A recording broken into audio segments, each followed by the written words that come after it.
out of the thousands and thousands of people that were involved in the Yugoslav Wars, why is it that only 111 were convicted? We think this is because of the failure of the tribunal to adequately dispense justice when it is needed. We would rather have a world where the TRC was set up instead, because under their side of the house, they don't give any satisfaction for most victims. In fact, they make them angrier. That's why you propose. 3 points of setup. Firstly, what was the ICTY? It was a UN-backed set of courts combined with the tribunal that indicted 161 people and successfully convicted 111 status quo. Most of these people were high-ranking officials like generals, leaders of state, and officers, with punishments ranging from a few years in prison to life imprisonment. Its prosecutor is handpicked by the UN, definitely a massive win for objectivity. For example, Carla Del Ponte from Switzerland was handpicked. Secondly, who will lead the TRC? We think it's probably going to be community leaders, such as during the South African TRC, for example, they picked a very well-respected black community leader because they wanted trust and buy-in from the community. And lastly, what would the TRC do on the other side of the house? We think it does broadly 3 things. A, it provides truth-seeking to investigations and interviews. The results of these investigations then are compiled into a report, and recommendations are made for example, further compensation and legal action, such as injunctions and prosecutions. B, it provides a place for victims to submit their personal stories and also literally sets up apology sessions between victims and perpetrators. And C, it provides amnesty for perpetrators as long as they show true remorse within the TRC and it can be proven that the action was not terribly disproportionate, such as they were only carrying out orders. We will still try our best to prosecute those that are really in charge using this mechanism. 3 arguments then for proposition. Firstly, there is a limit to the value of justice. Secondly, the ICTY has structural failures. And then finally, the TRC provides victims closure from the wars. Firstly, on why there is a limit to the value of justice. We think this is because the nature of victims within war is very complex, especially in the Yugoslav Wars, where there was censorship from the government, there was propaganda, there was a general lack of clarity because everywhere there was destruction. In this case, we think there are broadly 3 groups of victims to talk about here. Firstly, in terms of direct victims that were directly affected by the war through things like bombings and killings. The problem is then that firstly, courts can't prosecute every war criminal regardless, because there's a lack of clarity in terms of responsibility and guilt in war. Which means that a lot of potential war criminals are actually never indicted in the first place. But even if they are, you don't know whether the punishments given to them are satisfying enough for the victim. Because for those victims, war wasn't just 10 years in prison or 20 years in prison. It was more like hell on earth and torture for weeks and weeks on end. Even if they want that to happen to the perpetrator, we can't have that in the tribunal. But secondly, in terms of indirect victims, that is the family of people who are directly affected or those that witnessed the suffering firsthand. Even though these people might not have had any sort of physical effect from the war, they still had a psychological or financial harm that was done to them. For example, if their breadwinner in their family, for example, was taken away from them, then that means they couldn't eat properly for a week, for example. Or if they saw the death that was happening in front of them, they would be psychologically harmed in that way. The tribunal, however, does not provide any redress for these people, because it only recognizes the direct victims of the war. And lastly, for future victims who have to inherit the broken world and state that they have been left with because of the wars. Similarly, there is no redress for this group of people too. The thing with justice then is that we can agree that it's something that is good in most cases. The problem is that justice is subjective. That is, if a victim feels that justice wasn't served, then it wasn't for them. It depends on whether victims feel like what the court has done is enough for them. And my analysis shows that it wasn't enough for most of them. In fact, the court didn't do anything. Thus, if we can prove that the ICTY does not give that feeling of justice to those victims, then whatever claims about justice will not matter in this debate. Before moving on to my second argument, yes. Why do you believe that the TRCs would be any better at getting this justice? The point is that justice could be one of the components of TRC in terms of like having responsibility of victims. It's not going to be the main bit, which I'll explain in my third argument. I'll flag it to you when I get there. Second argument then, the ICTY has structural failures. We think that principally this is because getting people prosecuted is just very, very hard, and the ICTY is uniquely bad at this. There's 2 reasons why. One, to even get a person indicted in the first place, you have to collect incriminating evidence. And the problem is that during the Yugoslav Wars, we didn't even have cheap cameras. They were like $1,000. And witnesses could be dead because the war literally happened, and therefore it's very, very hard to collect evidence in this way. This means often many people give up on indicting perpetrators because it is perceived to be that difficult in the first place. But moreover, it is actually that logistically difficult to collect enough evidence to actually put a person within court. Comparatively, a TRC conducts its own investigations without requiring any pre-trial. It makes it much, much easier for people to be investigated in the first place and for a responsibility to be assigned. But B, in the specific case, secondly, in the specific case of the ICTY, it was built on domestic courts, which are little capacity. A quick history lesson here about where the ICTY is from. It was an ad hoc solution that was spread across courts within the Balkan countries.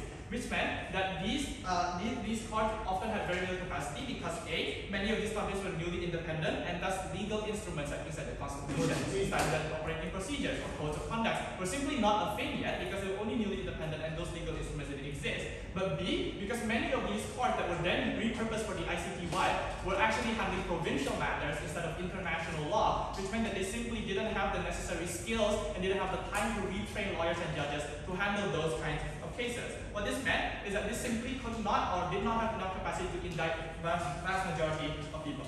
What this meant is that the tribunal only emboldened nationalism and ethnic hatred because people felt like they were on the right side of the war, even if they were prosecuted exactly because the ICTY has so many structural failures. What this meant is that this was further worsened because the nature of the legal system itself is that there's always a right and a wrong side. There's always a prosecutor and defendant, there's always a winner in that case. What this meant is that even if that distinction might not apply in war, it undermined the legitimacy of the court because the only message that it sent to people was that the court is a failure, but it also somehow has the audacity to decide whoever is right and wrong within war. This meant that the victims would never be satisfied with the results of the tribunal regardless. Comparatively in the TRC, we acknowledge that the wars were a tragedy that traumatized society. This is why the TRC tries to remedy those traumas instead of assigning blame. On our side, it's more about seeking explanation and providing clarity. That leads to the third argument. The TRC provides victims closure from the wars. As a victim, it is understandable that you feel angry because of the things that happened within the war. It is understandable that you feel rage and you want revenge on your perpetrators. But for many people, after years of staying up at night, thinking of what happened, thinking of what could have happened, replaying the events constantly within their head, and mourning the loss of their family and their loved ones, it becomes not only very tiring, but very torturing for a lot of these people.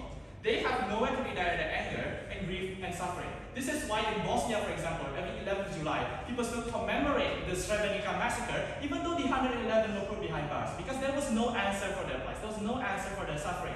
They only got people behind bars without having the clarity for what actually happens. How does the TRC solve this then? By one, exposing the events of the war, by having these investigations that uncover details that victims might want to know. For example, they could uncover details about the responsibility of certain events, they could uncover details about the death toll, they could uncover details about the locations of mass graves, for example. That is very valuable for these victims because when they know that, they can get closure by, for example, burying their families properly. Thus, comparatively, the court will never do so because it only gets the evidence necessary for conviction, which often does not include these very personal and specific information. But secondly, by allowing victims to release their emotions in these sessions that are mediated by the TRC, we allow them to vent their frustrations and their anger and to seek clarity and thus in discussion with other people in a manner that a court would never be able to provide. Because there's always an other side that's trying to undermine your story, that's always trying to say that you are wrong with your testimony, that maybe you could never express those emotions freely. The conclusion of this then is that it's only under our side of the house where these people uniquely have the information and clarity to decide what they want to do with the events of the war, whether they want to feel angry about it, whether they want to move on, whether they want to whatever else they want to do with that information. Whereas under their side of the house, the only thing they did was make them angry because they felt like the court was a disaster. That's why you.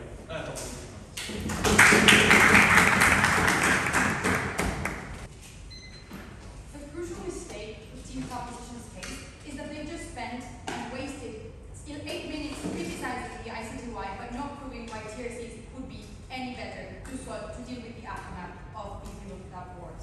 What are the crimes that we have seen committed during these wars? We see the Srebrenica genocide, which by the way has this name and has this attribution due to the ICTY, was one of the mass murders that were most enormous in Europe since the World War II. We saw systematic rape of women and girls up to 12 years of age being enslaved or in camps. We saw 100,000 murdered, and we saw millions having to flee their houses. And Proposition wants to respond to these by simply forgiving those responsible for crimes against humanity, war crimes, and genocidal crimes. These cannot be sorted by hugs and words. So sorry to Proposition, we'd love to believe that, but it's not the reality. So why is the ICTY extremely necessary then? Let's remember the variety of ethnicities and religions that we had in Yugoslavia, and that were all against each other, and that all were tense against each other. So therefore, if each one of them were to create their own TRC, how would we enable this reconciliation to be achieved if everyone is defending their own national interests? So what is the purpose of the ICTY? What was the purpose? It was to counter impunity and to condemn for history the people responsible for these crimes, to condemn high-ranking officers such as Milosevic for the crimes that they committed, and therefore stating them as war criminals and nothing else than that. And by that historical condemnation what we see is that we actually achieve greater justice and closure for these victims and their families, and therefore getting closer to reconciliation that team proposition could actually ever dream to get. And so what we're doing, we think that the ICTY did first, factual findings, because truth is not exclusive to their side panel. Because notice how in the ICTY they actually provided a record with all of their findings, factual findings, because in order to condemn someone, you need truth and you need to find evidence. So that's what we did. Whereas we saw on the Serbian TRC in 2001, which failed to provide any hearings and failed to provide any report whatsoever. How are you going to do that proposition? We didn't hear a response. And then secondly, notice how the ICTY actually had outreach programs in which they connected with civil society in order to further the reconciliation purposes, and also allowing them, these victims, to tell their personal stories in these trials with anonymity. But what does TRCs actually look like? We saw the failure of the Serbian one panel. We're not getting any response on how that would actually be better on their side of the house. We saw the Sierra Leone one failing after the Civil War and therefore necessitating an international tribunal to be set. But taking them at their best, let's look at the South African TRC, the most well-known one. We saw granting amnesty to these officials responsible for apartheid that then testified that they were ignorant of the enormous crimes that they committed. Panel cannot allow this to happen. And so therefore, on our team, we stand for the principle that without justice, there can be no reconciliation in society. And therefore, proposition cannot just come here and criticize the ICTY, but they actually have to prove two main things. That TRCs actually compensate victims enough so as to achieve this reconciliation that they claim to bring. And secondly, that this serves as a deterrent as well. And with this in mind, we will be bringing you three main arguments, but before I'll be refuting some things. The first argument we're bringing is how it's due to victims and it's the only way to achieve healing. Secondly, that I will also be presenting how we shift impunity to accountability. And third, that my second speaker will be developing on how we actually get more truth because of the power of the ICTY. But before, some points of repetition. From their side of the house, what we heard is that we have a lack of clarity of responsibility, and so therefore the ICTY failed to convict some people or unjustly convicted some others. First, they are ignoring the premise of command responsibility, in which superiors were condemned for these crimes and not actually people that were innocent or just following a system, and they wouldn't have that legal precedent in their side of the house, whereas in ours, because of the ICTY, we would still have that. Secondly, they are ignoring the fact that low-ranking officers were actually transferred to national tribunals to be sentenced there, using the help of the resources that the ICTY provided. Then they are criticizing the number of people that were convicted when we're telling the panel it's not about the number that we convict, but about the historical condemnation that we're making. But let's look at the comparative panel. We have 111, they have 0. Therefore, our side is still stronger. And they also talked about the drums that still exist today, but and they said that they would solve this by TRCs exposed some truth. But we have already told you, panel, that is not exclusive to their side of the house. We also have truth. We also have a record that was produced, unlike the Serbian TRC that they are supposed to promote. And so now, yes, on our first piece of substantive on how it is important that we have to uphold justice as a principle, not only as a principle, but more critically because of the crimes that were committed. Because we saw one of the most egregious crimes against humanity, war crimes and genocides being committed. And so therefore, at the core of any society, when an offense is committed, there is a debt established towards society. This debt should be paid. But notice, panel, this is not just a principle, because it is even more critical when we're talking about the magnitude of crimes that we are discussing in today's debate. Because it would not be upholding the moral fabric of society in a second if we would be just not condemning these crimes. Yes, I'm thinking. The Serbian TRC failed not because of the makeup of the TRC, but because it never started to begin with. That's obviously not the right comparison to make. Okay, I understand your point, but the fact that the Serbian TRC was unable to provide any hearing whatsoever or any report actually shows how they would be failing in the first place, whereas ICTY at least did something. And so what we hear is that it's even more critical if we have these magnitude crimes, because these victims have suffered unfathomably. We cannot understand what they've gone through. And they cannot heal if we don't have a sentence, because they would feel that the international community is completely apathetical to their suffering, and they would be marginalized. Because they're testifying, they would be testifying and being published for everyone to see and hear without the incentive of hearing that the ones responsible for the crimes that they suffered would actually be put behind the bars. Because we would see these criminals laughing at people's faces because their families would be completely destroyed, as those responsible for slaughtering their family members are actually free and have with reputations untouched and with possibility of even running again as president, as it would have happened if Milosevic had been convicted, for example. And so therefore, because of that, it is very important to establish these ICTY. And then on our second substantive, on deterrence, this panel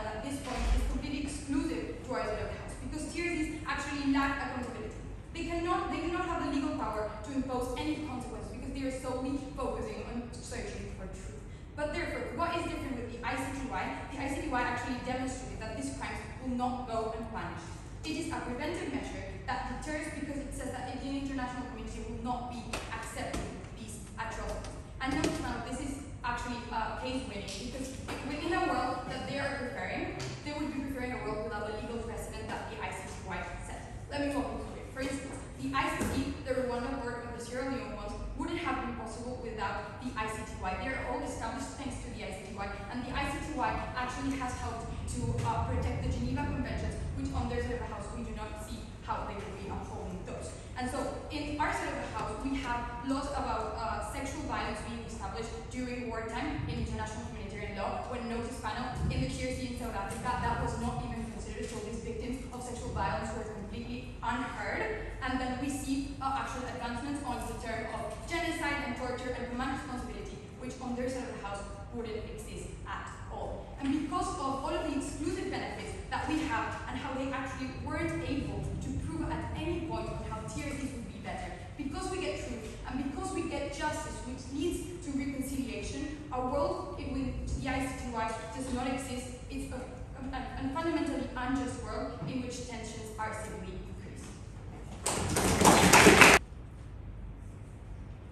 In the blistering heat of Belgrade, as we were transporting to the hotel, from the hotel to the venue, we see graffitis of hatred against the Bosniaks.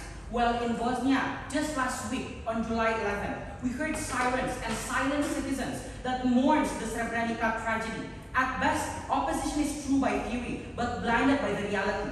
Is this the closure that they want when the people still suffer and never found any closure from the status quo? Remember the reality that this and the current status quo that we face. This is never what the citizens have wanted. The ICTY is a disappointing failure. Let's debunk more of this on P2 and P3. All of the victims' experiences on the days of the house are completely valid. We oppose people who are victims of sexual assault and need to get a form of compensation, etc. But the methods and the way we approach compensation towards these victims are different, and we value their experiences, but we say, for a better way of envisioning and rebuilding the world of Balkans, we need to choose side proposition.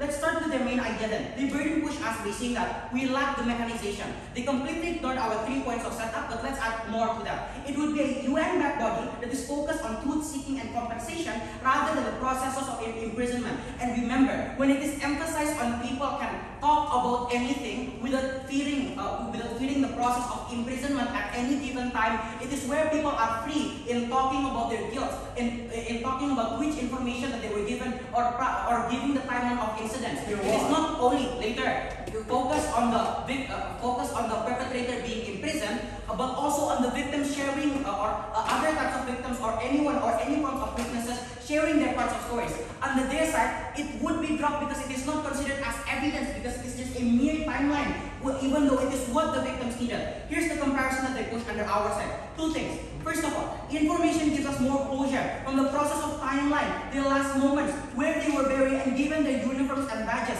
Under their side, it's seen as unimportant. Not only when the perpetrator is trying to be as defensive as possible, they try to bury all of these information. Under our side, this form of information gives you finality and clarity, where you try to move on, where you try to remember them as positive as possible. Under their side, that feeling is a specter, it is incomplete under side opposition because you barely know anything. Second of all, it's basically just a lot more stressful under their side. Under hours of the house, you can say what you want. You can scream profanities at your perpetrator in any mental state or in any type of values, whether you want to forgive them later or not. You can do anything. But under opposition, you are always limited by the ethicalities and the shutdowns that is made by the process of trials and also the process of conduct that they need to implement under their side. They say that we need to be patient, to follow the rules of the court, to follow the rules of ICTY. We cannot be patient once our families are murdered. Under our side, these processes can be a lot more fulfilling. Moving on to my responses then. Remember, their base case is to prove the incentive, yet they have never proven the capacity as to how you are able to manifest that form of ICTY. We say it is not available because it is prone to intervention by outside actors. Look at the cases of Kosovo and Liberation Army that was never punished because they were connected by international actors. Meanwhile, under our side, at least we are locally institutionalized. They push us TRC of Africa. It was given by Desmond Tutu, the people who solely focus on the people and also never bias to begin with. Under their side, NATO intervenes your action. It never serves any form of closure. And Carlson's A2 always elaborated on this, with the standard of proof being so hard for you to push and force these perpetrators to become guilty. Additionally, it's just mentally taxing for everyone to convince your experiences and killings are truly valid. Why should you put yourself in a situation to convince that the murders are actually true? Every valid tantrum that we have is shut down under such a position, especially for the indirect victims who cannot really truly determine which one is actually the true murderer or the true destroyer of their own world. And moving on to the incentive then, under their side, the incentive for you to create that revenge is marginal. You're only happy when it's not your general, i.e. a Bosnian leader is punished. Serbs are happy, but not the Bosniaks. Therefore, the incentive or the happiness for people to experience is limited because these are leaders who you look up to, right, in your own area, and it's your own leader. But second of all, it's short-lived. When you get closure, until it is your leader that gets prosecuted, there's a sequencing effect. First it's the Bosniak leader, then the Serb leader. Therefore, people see it as a retaliation rather than a fair punishment under the house. This is what you feel truly as a victim. You never feel closure. Lastly, you feel objectified because your pain, trauma, and suffering gets weighed and magnified. You only get 3 years for the people, and the way you try to so hard to convince the judge only getting 3 years, while other people get 10 years. Is my trauma really worth only 3 years where I can never recover from my own form of truth? Under their side, victims will never get closure. Before I go to my extension, sure. How would the TRCs actually grant closure for the families of the people who have been victims of genocide when the criminals are running around free and the reputation are untouched? Okay, sorry. Because you can still scream for families after. If you're in a state of boiling rage, you can still do anything that tries to get you closure. Under our side, it's a lot more flexible based on your own moral values or on your own conditioning, especially with the information granted being a lot more available on our side.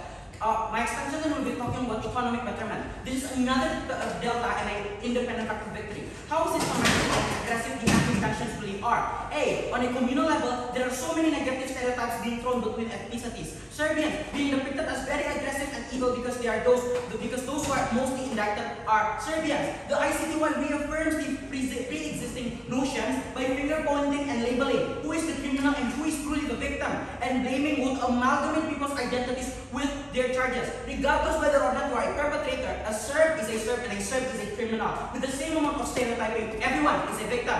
Second of all, on a multilateral level, tensions extend to politicians and national leaders that are demanded by and instigated by the people. Politicians use their power to disavow other Balkan sovereignty and culture that affects the condition and peace with other nations. This is one of the major reasons why Serbia is still in a selection process to become a member within the EU, but truly never accepted because all other Balkan countries is perceived as being unstable, and any other Yugoslav nation or Bosnia and Herzegovina being fragmented within among Croats, Serbs, and Bosniaks. How does the TRC addresses this? During the process, we focus more on moving forward and forgiving them about the past, healing the trauma and focusing on soft closure, to give them a proper burial, not finger pointing and giving labels on who is the perpetrator, because truly, no one is the absolute perpetrator, but all were victims by conditioning. On the comparative, this won't happen in a room that is emphasized on vengeance, prosecution, and intimidation, clouding any sympathy to a coup, because we systematically determine who is a perpetrator and who is a victim.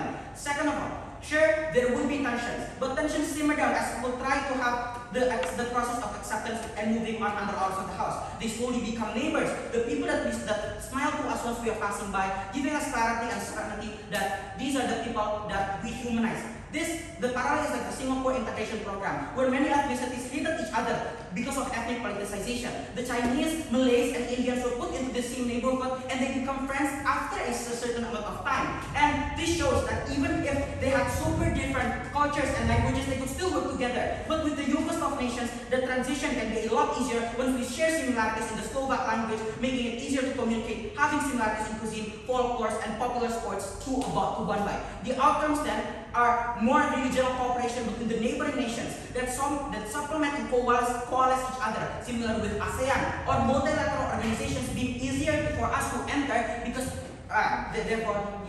it's easier to enter, therefore you must propose. Proposition T. On 16 minutes of speech, the proposition T explained in detail why ICTY wouldn't work. Yet, we have never heard a good idea or a good argument on why they would be the best solution on today's debate. That's why you can expect too many things from my speech. First, the rebuttal on the cases side proposition, and second of all, the development on the third and last argument of the opposition regarding truth. So first of all, starting with the rebuttal, we have several inconsistent and pretty illogical ideas by the team opposition. That they're literally saying that their side is so effective that the world is going to, the one that's going to give you a closure. So let me ask you something. If it's so effective, just as we mentioned before, why TRCs in Serbia or in Bosnia, or even if you don't like those examples, in Sierra Leone, they failed on their main objective. If you don't like those examples, we have this Sierra Leone, which we can explain a little bit further. Or even the example is South Africa, where their own leader lied on the TRC. But it seems that it is not enough pretty proposition. But then they talk about that on our side we get no closure, and that victims are going to be worried that they only get 3 years. But panel, let's wait. 3 years on ICTY, or literally nothing on their side. On which side are victims going to feel more worried? On the side where they don't get no punishment at all, and those criminals are still free in the streets, or one where at least they get a punishment, where at least they get a closure. That's what proposition is blocking on their case. But then they say simply and without a little bit of touch, saying, oh, just reply the events, don't suffer this, just commemorate it. But it seems that the proposition team forgets what these criminals have done to the society, what these criminals have done to the people in these criminal wars. Having raped Muslim women, having raped them and make them have babies, to just them kill those women and keep with the babies, and just we get the proposition talking about, oh, just reply the events, just don't suffer from this, just commemorate it. How can we talk about this, having this type of criminals in the streets?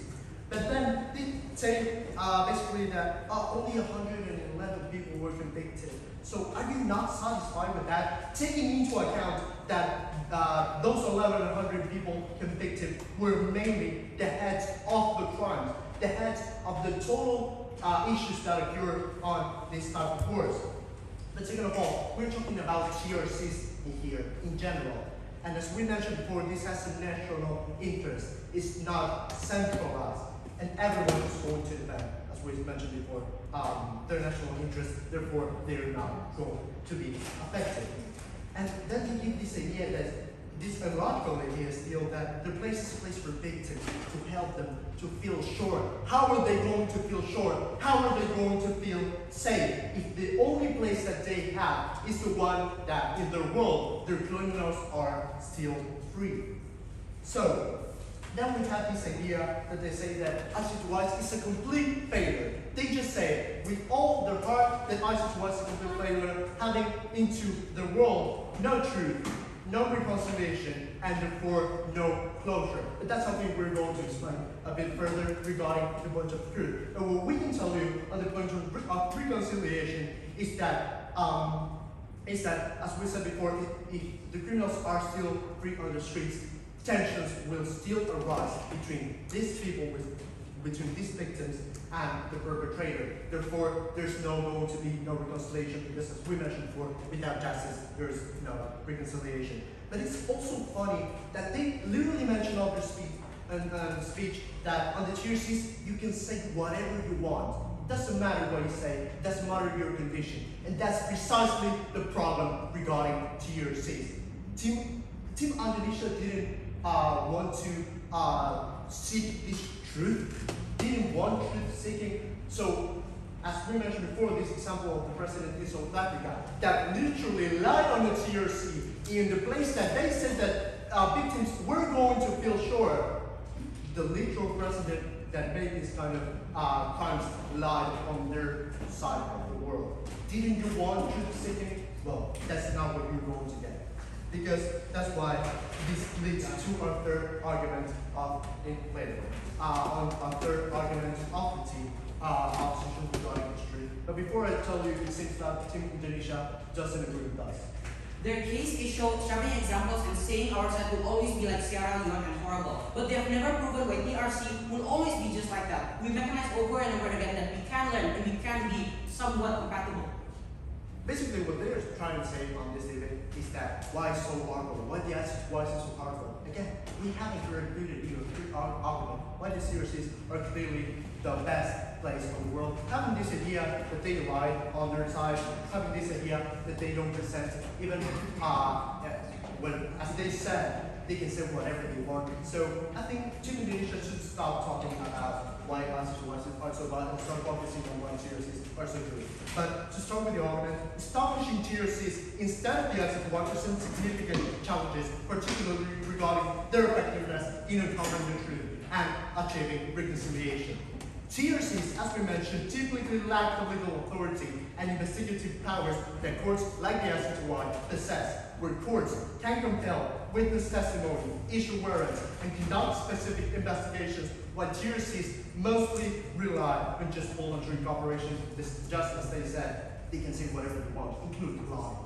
The reliance on voluntary participation can hinder the TRC's ability to compel individuals and governments to reveal crucial information, obstructing their capacity to uncover the full truth about crimes. Therefore, their side, that they say that the one of this truth-seeking is going to be literally impossible. The ICTY, on the other hand, can support individuals with pertinent information, ensuring that critical evidence is presented under oath and recorded for judicial inspection. Non-compliance with court orders can result in serious legal consequences, including charges of contempt. Comparatively, the ICTY has access to more comprehensive and legally enforceable evidence, and its funding from the UN provided with superior resources. We have a simple ICTY with 635 million euros for research, and in their best case, just a TRC with 8.85 million just for research. This significant difference is something we can see. But in terms of effectiveness, also, the ICTY is often perceived as more capable of achieving this legal accountability. But also, TRCs are not often seen as transparent and as truthful due to several narrow issues. Firstly, they can be heavily influenced by political elites and those in power, which undermines the credibility and the impartiality, such as in Sierra Leone, where they face significant criticism for being influenced by political elites. Therefore, what are we trying to defend in today's case panel? The side with no closure at all, or a side with when we can give it to you. That's why we wouldn't be more proud to oppose this motion.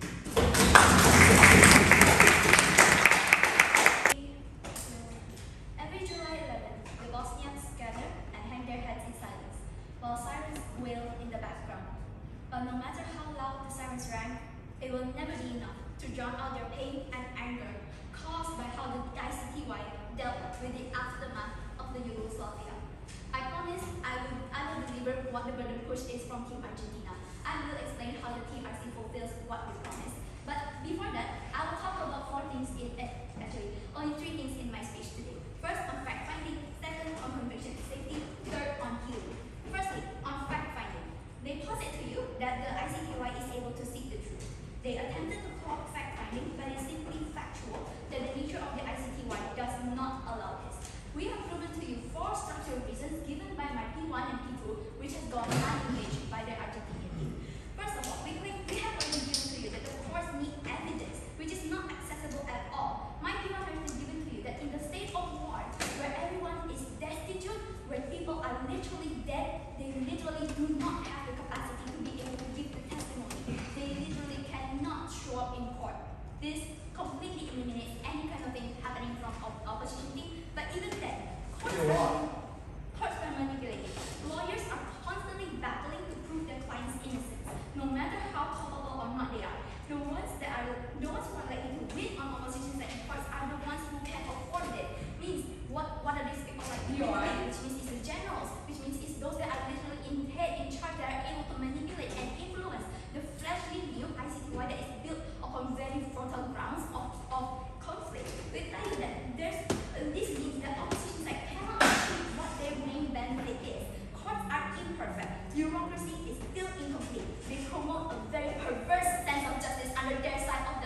They demand a perfect sense of court of a country that has just been torn in war.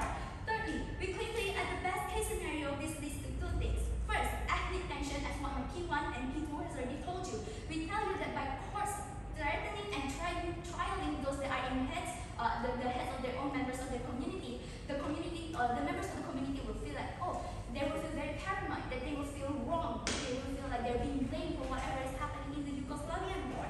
This leads to a lot of ethnic tension, which is obviously imperfect and unideal for a war, for a country that just, for a post-conflict society. Secondly, we tell you that finger pointing and labeling causes people to stereotype and to go after one another. We see this happen after the Srebrenica genocide, where people online are constantly saying that the Serbians deserve it, the Bosniaks deserve it. We say that this is a very clear aftermath of what the ICTY does. When we finger point and when we label someone as truly right or wrong, when we give someone the guilty verdict, we inherently give them which side of the war is the correct one. You found out, yeah? Yes, how will you actually be decreasing the tensions by doing this criminal stream? Okay, the TRC does not give, the TRC is able to soothe the ethnic tension because we do not finger point them, we do not label them. The way that the TRC gives the truth is by we collect the testimonies and put them in a centralized document where everything is transparent without any aggressive language, without telling them which side is wrong and right. We give them the facts and it is up to the citizens to interpret it however they want and to give them the closure that they need. Secondly, on conviction and safety, they tell you Serbian TRC failed. Yeah, sure, because we weren't able to start to begin this because all the resources went to the ICTY. Secondly, they claim to you that it's not about the number. We say that the half-baked convictions are hypocritical at best and detrimental at worst. Even if they say that, oh, at least we can get 111 convictions under their side of the house. No, this undermines the legitimacy of the court. Is it really true that out of all the people that were hurt in the war, only 111 were guilty? How will this appear to those that were actually hurt in the war? The victims of the war would feel that this is an offense to them and would not even trust in the CJS anymore. Thirdly, on a point of safety, I think that this is very example-based. The opposition only gave to you very example-based ideas on how the conviction safety would not even happen in the first place.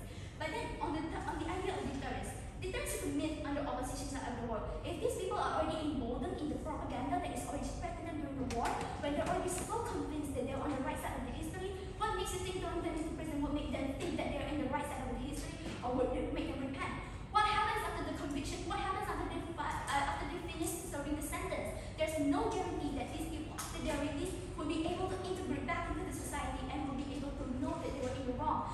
This means that the ethnic tension will be perpetrated under their side of the house. And thirdly, the war is already over. What is the deterrence effect for? What we need is the closure. What we need is a soft approach to what is already a very, very fertile ground. Here's why the comparative on the TRC is better. Even if we do have zeros, okay, first of all, my P1 has already told you that conviction is possible under our side of the house because we still have tribunals, we still have courts. But even then, that's not what the TRC is meant for anyway. That is not our burden to prove. We say that the comparative is, because we are led by community leaders, this is how we can guarantee that, or we can give a promise to the people that yes, you are not in safe hands. Yes, you are not being led by people who actually care about you. This is how we can get the first steps into healing, in a post-conflict society. But even then, we tell you that the ICC and the ICTY already exist within the ICTY. So convictions can happen there without it being influenced by NATO or the UN-backed body, as what my P1 and P2 has already told you. And most importantly, on the idea of healing. Judge, I want you to know that the war is a very confusing thing. That the war is truly unnatural and it is unexplainable. No amount of logic, no amount of rational thinking can ever justify what has happened in the war.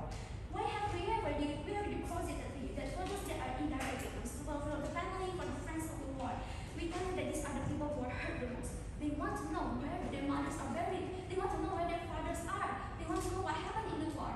This is why we say that the justice that opposition side tells you is not justice but rather vengeance. Vengeance is a very, very evil thing that opposition wants to posit on you. With a situation as confusing as war, something unnatural, it's impossible to assign a black and white metric. It's impossible to assign blame. History is a story that is told by the men who won the war, but the TRC with its truth-seeking methods mitigate this. We forgive not because we want to, but we have to.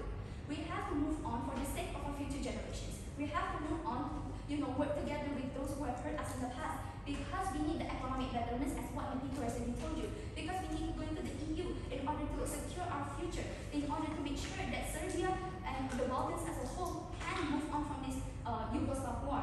We have already mitigated this. We say that sure, we may not get as much justice as opposition side of the house, but we have already traded that off anyway. We say that in the long term, we are able to confirm that we do not perpetrate any we do not report any generational trauma or any generational finger pointing, where the Serbians are always pitted against the Kosovos or etc. We do not, even if the integration will be slow and steady, but through the methods that the through the methods that the TRC can give, through the counseling and through all the things that we have already given to you from the P1 and P2, this is how, and this is the first baby steps we can get for integration, and this is how we can properly solve the aftermath of the Yugoslavia. There is no side pushed right in the war, only those who are left. Judge believe that we can make the best for them with the closure that they deserve. This is why you propose.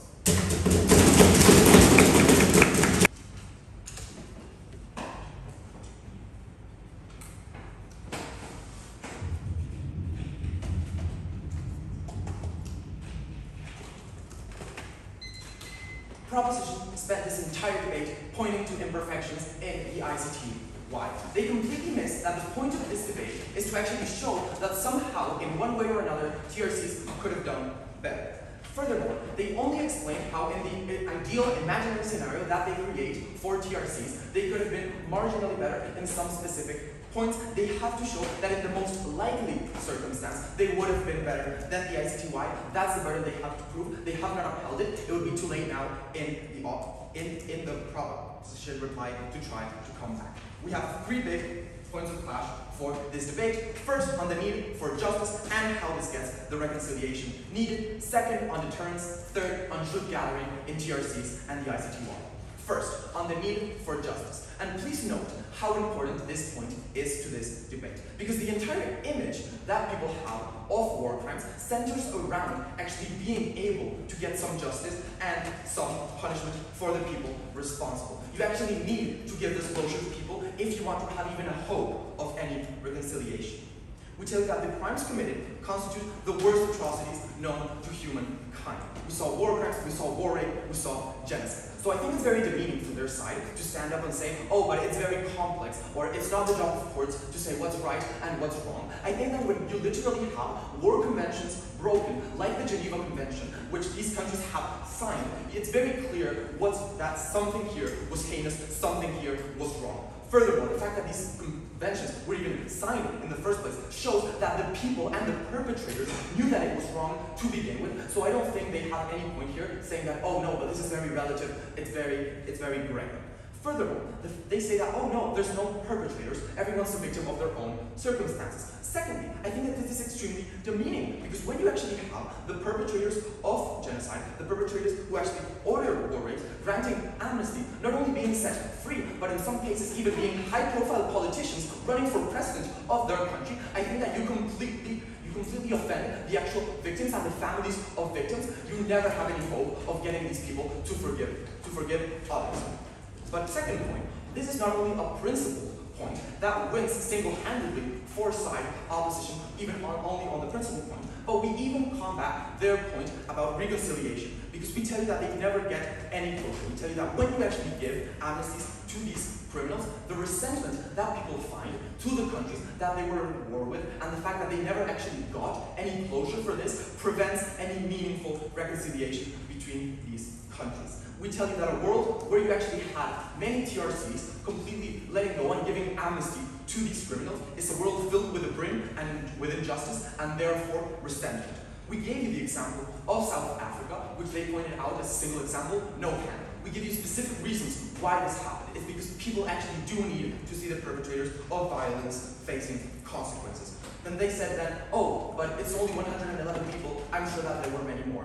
Yes, I'm sure that there might have been many more too, but the point of this debate is the comparative, is to show who actually got more. And I think it's clear when they're saying that they are openly going to give amnesty to these war criminals, it's side opposition that does this better. Further, Furthermore, I think that to actually say that the ICTY, which was actually able to get multiple presidents convicted, didn't do enough of getting closure, it's frankly not relevant. Because you actually gave closure to these thousands of victims affected by these few high-ranking individuals. This point is debate winning on itself for team opposition. Second point of clash on deterrence. We tell you that the purpose of laws is to actually discourage the violations of these laws in the first place. How does this actually help? Because by actually granting a punishment to the people who broke these conventions, who broke these moral laws, you actually dissuade future leaders from doing the same in the future because they know that they can face the same reprimands. But furthermore, on a second level, it actually shows society the egregiousness of these crimes by actually showing them the image of these perpetrators behind bars, of having an international institution saying what they did is wrong, they cannot do it, it may not happen ever again. And they say, oh, but leaders will still have some fans. First, notice how this keeps on going with their problem of not actually finding the comparative or how they would be better on their side. But second, which is that convictions in the first place combat the problem of denialism because you actually get court reports that tell you why these people were declared guilty, why these people were condemned. Furthermore, I think that actually seeing someone condemned shows society the problem, it educates people, and actually tells them why what happened is a problem.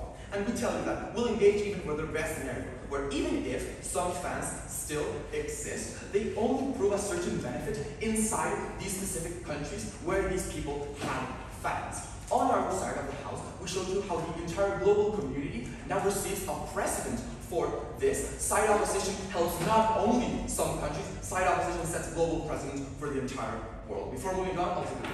Why are you so willing to subject the future generations to constant ethnic wars in the name of instant gratification? We tell you that we specifically prevent ethnic wars of this sort because of this deterrence created. And if there ever was to be a war, again, you would make sure that you have a society that already knows that the people responsible should be punished, that the people who are in power should act in accordance to certain parameters. And therefore, you assume that these people who are now engaging and trying to break these parameters never reach power, never reach popularity in the first place. Final point on actually truth gathering. Please, notice how this is such a core part of their case, not only because it's half of the name truth and reconciliation, but because not actually being able to get truth also prevents them from getting any meaningful reconciliation. Because even in their characterization, they told us how people may only get reconciliation on actually getting truth. Therefore, opposition taking this point is an independent act of victory as well. What did the ICTY look like? The ICTY was able to employ a state-of-the-art technology at the time, like actually using satellite images or soldiers protecting investigators during the war. Why was this actually possible? Because you actually had a single centralized authority, not a collection of multiple different TRCs. Therefore, you can actually get all of these resources collected together into a centralized body, actually being able to use these resources in the most effective way. That's the first reason. And that's precisely why their point on why, but cameras at the time weren't really good, simply falls flat. Because again, they missed the comparative. It's not clear why cameras for TRCs would have been any better in the first place. Second reason, you actually have a lot more capabilities that are clearly exclusive to the ICTY. We give you two clear examples. First, you're actually able to subpoena classified info. Therefore, you're actually able to access information that's completely segregated away for TRCs. A world where TRCs never gets access to this information.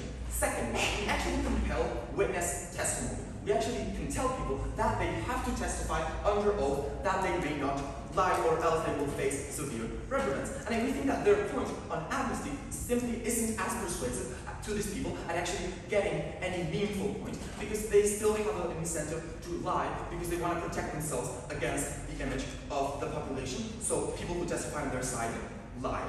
We think that therefore, on their side, we get no meaningful truth. On their side, we get no justice for these people. The society in the world of team proposition is a wreck. Because they push for truth and they do not get it, so proud to oppose.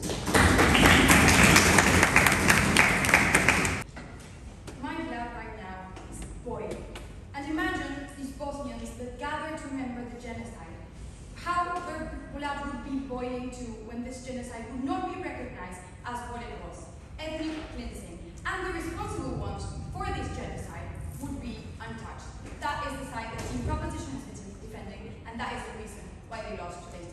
Too many questions when adjudicating it. First, I'm being generous and taking this with their own metrics. Do the TRCs actually bring more truth than the ICTY? And secondly, do they bring more reconciliation? And the answer to both these questions is no. And we have already proven that, but I will state it. First, on truth. What have we heard on the proposition side of the House? We have heard that basically no one would have shown to court because it would be a legalistic institution that did not care about victims. What did we respond? We responded that these ICTY actually provided court support and that these ICTY actually, that this sharing of the victims' experiences is not exclusive to their side of the House. And why is it even better on our side? Because on our side, these victims have the incentive of telling what happened. These traumatic experiences that they have to share, it wouldn't just be televised and shown to the world such as in their side of the House. But in our side of the House, we would be making sure that justice is made because of the responsible ones for the atrocities that these victims have suffered would actually need some consequences that are concrete and plausible. And so therefore, on our side, we stand on better truth. But once again, they ignored our point on how actually the ICTY is more powerful at obtaining news. Why?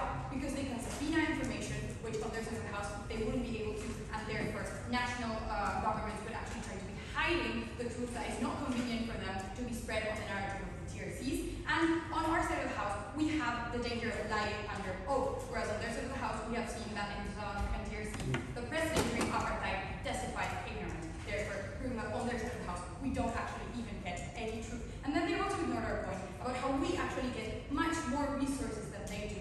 But and they said that the Serbian TRC failed because of a lack of funding, because all of the funding went to the ICTY. Why did the international community decide to do this? Precisely because of the ineffectiveness that TRCs have at solving these problems. And because these TRCs have to be national and therefore biased narratives, then that would be even worse on their side. And they also said that these ICTY only protected those that were the most powerful because they could afford the best lawyers. Then why were people such as Milosevic and Mladic condemned? The most powerful people in this country were condemned, so this point clearly false. And so on your second point, on reconciliation, what we told you is that justice must be upheld as principle. But even if that's not enough, it must be upheld in order to honor these victims and their families, and in order to grant future generations with true closure, because we cannot leave these perpetrators untouched. And they have said, oh, but courts should not be able to decide what side is right and what side is wrong, because otherwise we would be having ethnic conflicts. Notice, panel, that on their side of the House, this ethnic conflict would be even worse.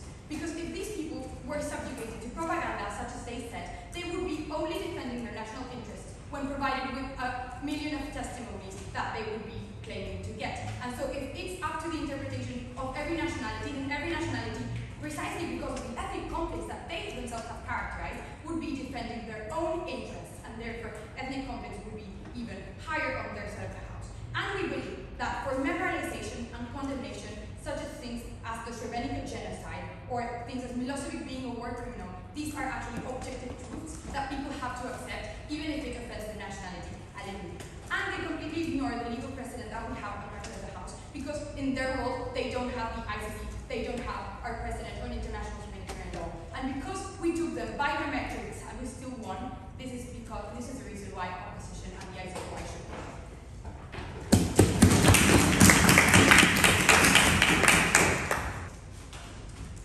Start my speech in 3, 2, 1. Besides the fact that they had new material in reply regarding life, here are two call-outs for opposition. Firstly, they kept saying that we keep saying that the ICTY is bad, and never explained that TRC is good. Firstly, saying the ICTY is bad is like half of our burden, so we kind of have to do that. But secondly, we did explain why the TRC was good. In fact, in P1, I had 3 points of setup explaining what it would do. I even had setup explaining who would lead it and what, like how it would conduct its operation. Then my P2 and P3 expanded further on the exact mechanization of the TRC. But secondly, most of the analysis of why the TRC is bad is mostly example-based. They point to examples like Sierra Leone. But we also have very good examples, right? The TRC in South Africa, we pointed out, was very, very good at its job because it did all the right things. So if they didn't explain what the incentive was for these TRCs to be bad all the time, then they can't take that point. Therefore, there are two questions. Firstly, are victims satisfied? Secondly, which side relieves ethnic tensions better? Firstly, are victims satisfied? Our answer to this question was was to say that no, they really aren't. In P1, I outlined 3 reasons why this might be the case. Firstly, because justice in general is very, very difficult, especially after war. Secondly, the way the ICTY was specifically built was very, very insufficient for the job. But thirdly, the fact that justice as a principle isn't inclusive to everyone that is affected by the war. My P2 added 2 more things to support this claim. Firstly, he said that the ICTY objectifies your pain and makes it feel like your pain is less valuable or more valuable than someone else, which is not something that is good. But moreover, that is a very brilliant point talking about retaliation and ethnic hatred. And this responds to the idea on deterrence. Because what he said was that at the point in which you indict these sort of generals or officers who are seen as war criminals, who are seen as war heroes, because of the propaganda, because of the narratives that were existing at the time, you didn't get more deterrence. What you meant was that these victims felt like their ethnic group was attacked. They felt like they were unjustly indicted, for example, and this only made them angrier. What did they respond to this then? They said, 1, victims need justice to feel safe, which we conceded all the way in P1. We conceded that some victims would want to be angry and want to have justice. The problem is that the vast majority of victims would not want that, or that would not be sufficient for them. So far, that argument didn't respond to our characterization of what most victims are. They can't win on that. In fact, my P2 also explained that if it really is like that bad, then there's still local courts that can prosecute some amount of people, but they didn't explain why that wasn't enough. But furthermore, the second thing they said was that, well, at least we prosecute 111 people, that's better than 0. But our analysis was to literally show you that prosecuting 111 was worse than prosecuting none at all, because you only make these victims angrier, you only objectify their suffering, you only make them feel like the ICTY was a kangaroo court. The weight here is on the number of people. Though they might benefit some people who feel very, very angry and want to see this 100 people behind bars, most of the victims outside the house didn't know who their perpetrators were, and were satisfied with the punishments that were given regardless, and on that metric, we win. The second clash then, which side relieves ethnic tension? We said, 1, because we don't have convictions, it makes people sort of less angry about what happened, whereas the ICTY sort of like points fingers and puts blame. Secondly, we use stereotype ethnic groups under their side of the house. And then lastly, international influence means that some groups are simply never indicted in the first place, such as the Kosovo Liberation Army. In fact, I want to highlight another example, if they want to talk about war criminals becoming president. Ramush Haradinat, a member of the Kosovo Liberation Army, was never indicted by the ICTY because the US, wanted to protect him, as outlined in my P2. And what he ended up doing was that he ran for Prime Minister of Kosovo and actually won. So with that regard, if they analysis example-based, they come with on that. What did they say then to respond to these 3 points? They said that, well, maybe making people feel safe, and this came out in 03, by the way, is the way to go for reconciliation. Now this is very late for us to respond to. We did also explain why this wasn't necessarily enough, because you sort of made those that anger even worse under their side of the house. This clash is important because my P2's extension, also unengaged, was to explain why ethnic tensions are the barrier for these Balkan states to be able to achieve a better economic future for all their citizens, and to have normalization and humanization of other ethnic groups when you live together. The way here is so with that regard, we do concede that the wars were horrible, panel, don't get us wrong. It's very difficult to accept what happened within the wars, and we agree that it might not be easy at first. But frankly, we think we should have tried, and that's why we